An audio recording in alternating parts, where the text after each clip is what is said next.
Rapaz, você sabe o que é isso aqui? Isso aqui é um cansanção de boi. Se o cansanção comum pela, esse pela 3 ou 4 vezes mais. Se torna certa. Se você estiver andando por uma mata fechada, tome cuidado com essas folhas amareladas.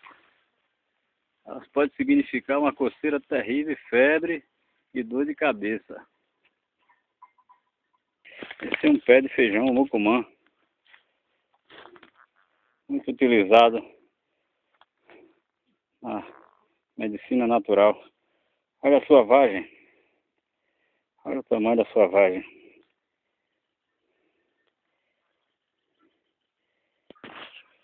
É só você acreditar que a gente está em pleno semiárido.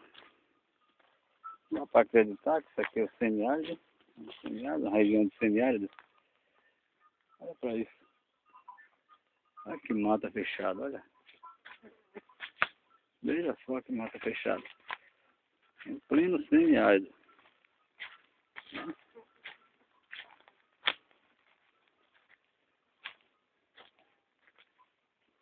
Olha para isso, olha que animal, olha para isso, ó. Olha que lajedo bonito. Ah, olha para isso, olha aqui, que ângulo bonito. No meio da caatinga. Refrescando com essa aguinha maravilhosa aqui, ó. Ó, que acumula através da chuva. Mas veja só que curioso nessa rocha, ó. Isso é um fóssil. É um fóssil. Olha o morrão ao fundo, ó. Osso, pança, o canto desses pássaros, ó. Ó. Sem gaiola. Sem arma de fogo.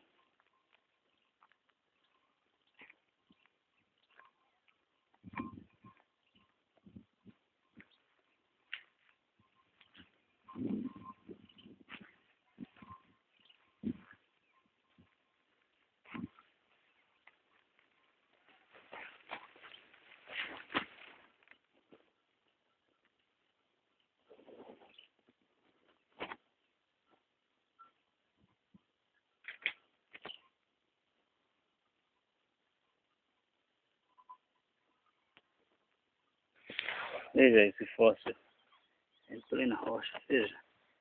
Esse aqui foram pés de árvore que caíram quando a pedra ainda estava derretida. Observe. Observe o formato dos galhos. Pé de árvore.